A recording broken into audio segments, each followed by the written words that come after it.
Les proches aidants accompagnent des personnes en situation de handicap, souffrant de maladies chroniques, de cancer ou en fin de vie. Qu'ils soient jeunes parents, mineurs ou plus âgés, on estime entre 8 et 11 millions de personnes prenant en charge un ascendant.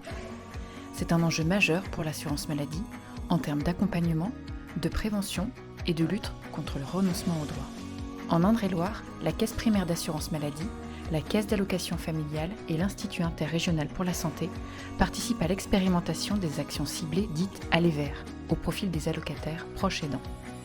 Cela s'illustre notamment par la mise en place d'un parcours attentionné sur un seul et même lieu où les professionnels accueillent les bénéficiaires. Ils nous partagent cette expérience mise en place sur 3 matinées. Ils parlent d'aider, accompagner et orienter. Il y a quelque chose en commun chez ces personnes, c'est qu'elles s'oublient. Elles manquent de temps et leur priorité est plutôt sur la personne qui a une maladie diagnostiquée, qui a besoin, qui semble plus en souffrance qu'elle. Dès les premiers mots, dès que les gens s'assoient, oui, on est content et ils ont besoin de raconter leur vie, leur quotidien, ce qui leur pose problème et en général, ils se débrouillent tout seuls. Ils ont l'habitude de se débrouiller tout seuls. Et que plusieurs entités les reçoivent au même endroit, au même moment, ça leur fait une bulle d'air déjà, je pense, parce que quelque part ils sortent de leur quotidien.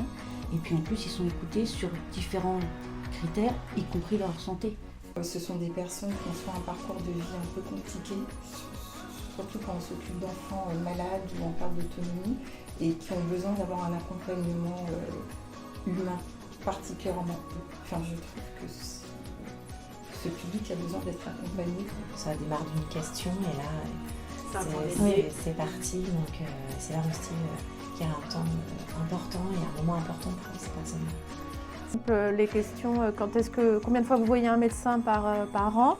Elle répondait 2 ou 3 fois ou 4 fois ou tous les mois pour la personne. Et je dis non, pour vous, pour parler de vous, combien de fois vous voyez votre médecin traitant par an? En général, mais aller vers à son succès. Et ça permet aussi d'atteindre des personnes qui n'osent peut-être pas pousser la porte, qui n'osent peut-être pas demander, ou qui sont tout simplement dans l'oubli de soi-même. Donc j'hésite pas, même si la personne semble bien suivie au niveau physique, d'essayer de creuser un petit peu, parce qu'il y a toujours des besoins qui ne sont pas forcément exprimés d'emblée. Donc j'ai une demi-heure avec chaque personne et je la conserve précieusement.